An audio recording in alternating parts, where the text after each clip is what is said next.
Y'all might not know my name, but you can call me Tay. We got something interesting. So if y'all don't know, but there was a show called Friday Night. Okay. Y'all might not know my name, but you can call me Tay. We got something interesting. So like, if you don't know, there was this show called Friday Night Tykes on Netflix. I used to always watch that show. Literally, I would be downstairs. Literally, summer break during like 2018. My rotation was Fortnite. Play that for a long time. Get my battle pass ranked up.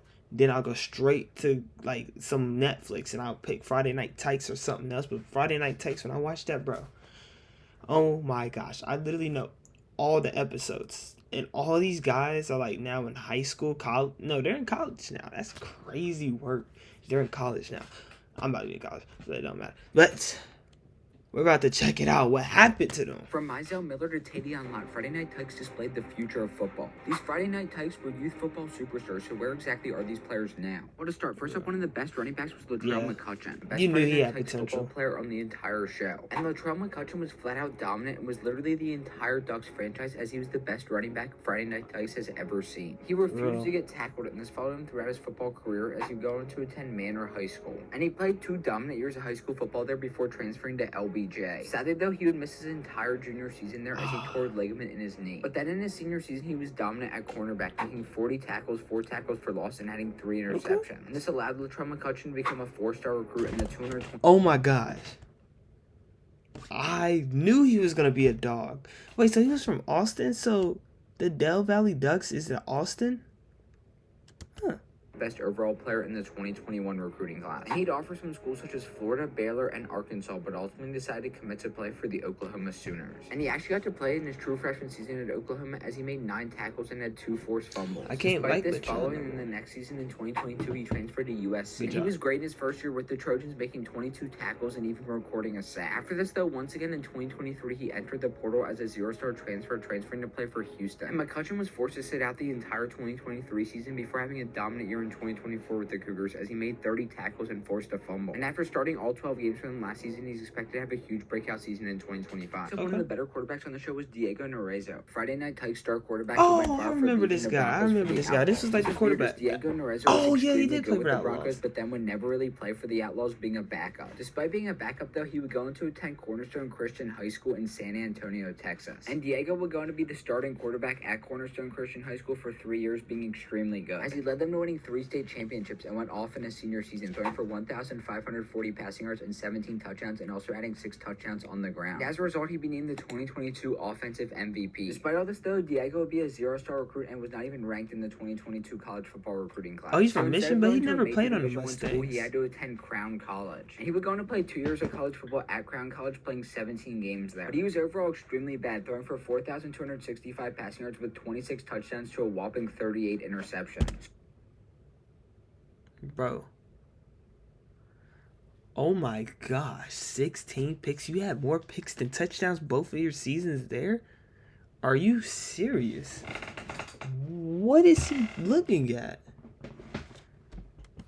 During his 2 years there, he transferred to East Texas Baptist University. And in his first season there, Diego also didn't do very much, playing in 3 games and not throwing a single touchdown pass the whole season. And next up is TJ Andrews, one of the most underappreciated players on the show. The monster Friday Night Tykes running back who was also the coach's son for the Predators. We'll meet TJ Andrews, who was huge and was a beast on Friday Night Tykes, playing both running back and linebacker for the Predators. And he was an awesome football player, and this followed him throughout his career as he would go on to attend William Howard Taft High School. And TJ Andrews would go on to make varsity in his sophomore season there, we're having a pretty solid year with over 500 rushing yards. After this, though, TJ Andrews got much bigger as he started 6 feet 1, 195 pounds, and had 2 truly dominant seasons at running back. As in his 3 seasons there, he ran for 2,564 almost 1,000 rushing yards and 35 rushing I'm gonna go ahead and I didn't even know they was gonna put him on here, because he's very underrated. I've never heard nobody talk about this guy. He also was extremely strong in the weight room, squatting over 400 pounds, which ultimately allowed him to become a 2-star recruit. He also went to schools such as in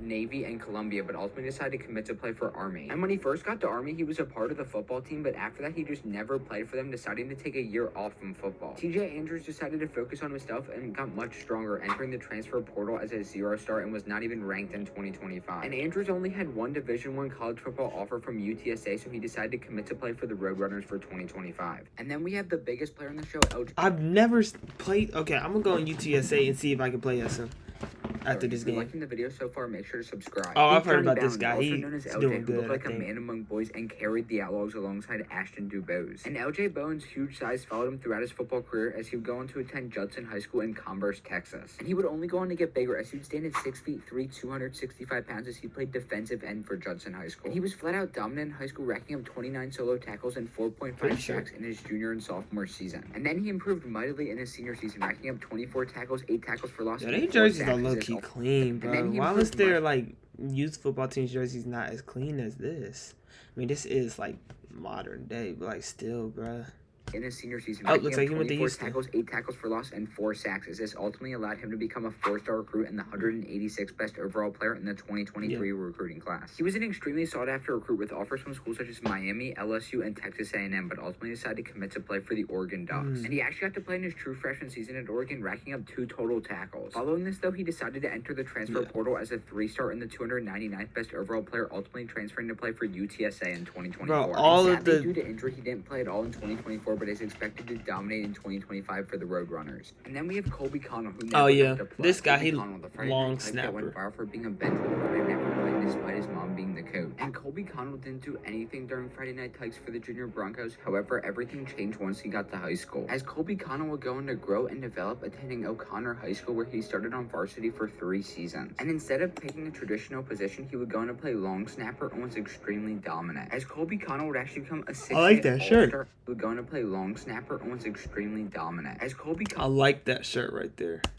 She became a 6'8" all-star and was extremely athletic with a 405-pound deadlift and a 450-pound squat. And on Friday Night Tykes, he was kind of small, but now he stood at 5 feet 10, 200 pounds. And this all allowed him to become a pretty sought-after recruit, as he was a 4.5 star and the 26th best overall. I don't really snapper count in this, the but entire nation. they He won offers offers. from schools such as Houston Christian, Lamar University, and McNeese State, but ultimately decided to commit to play for Rice. And Colby Connell will go into redshirt his true freshman season at Rice before not really seeing much playing time in 2024, as he only got to play in 1 game versus Texas Southern. So following his 3 years with the Owls, he decided to enter the transfer portal, ultimately transferring to play for McNeese State next season for college football. And then we have the amazing big boy in the show, Donnie Moody, a Friday Night Tykes beast player who dominated for the Outlaws, paving the path for Mizell Miller and Debu Johnson. We'll meet Donnie Moody then. Why does nobody ever mention any O-lineman? I've never heard of him, low-key.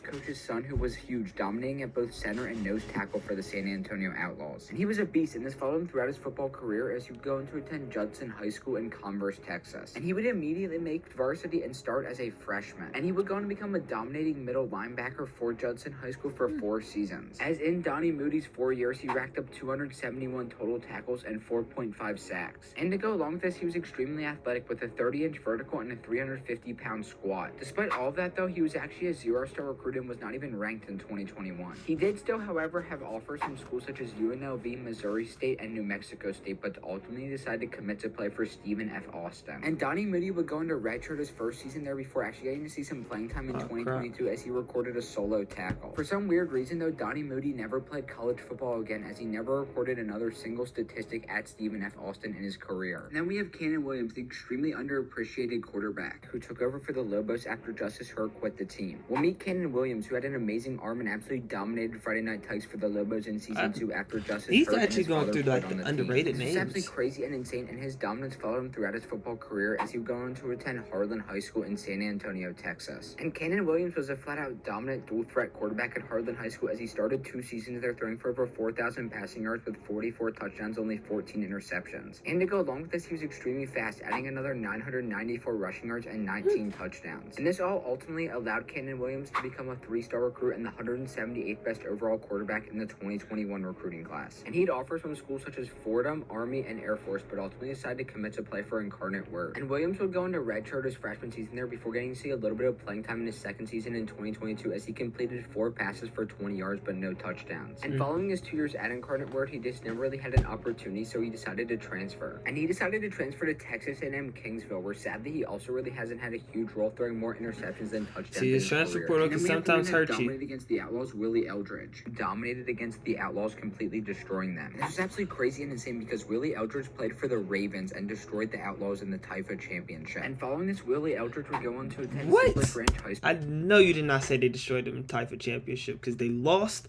and not only that, that was not the championship. I'm pretty sure that was the round to go to the championship, which they played, which the Outlaws played the Mustangs, where the Outlaws won the whole thing.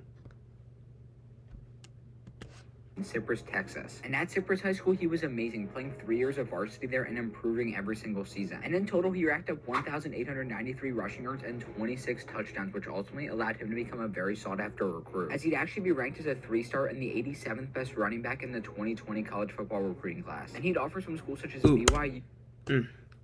Sadly, I'm a Texas fan, so I would not say Texas Tech. So I had to go with like BYU. Army, and Texas Tech, but ultimately decided to commit to play for UTEP. He would actually have to play in his true freshman season, with the Miners having 5 carries for 0 yards. After this, though, he improved mightily in 2021, seeing an increased role with 23 carries for 123 rushing yards and 0 touchdowns. Following this, though, Willie ultimately entered the transfer portal, transferring to play for Tennessee State. Sadly, though, he ultimately never played a single snap at college football for Tennessee State, ultimately transferring to play for Blinn College. Yo, the problem with people nowadays is they transfer before they let the talent hit. And you want to know how I know? Because I am that. Hope y'all enjoyed the video.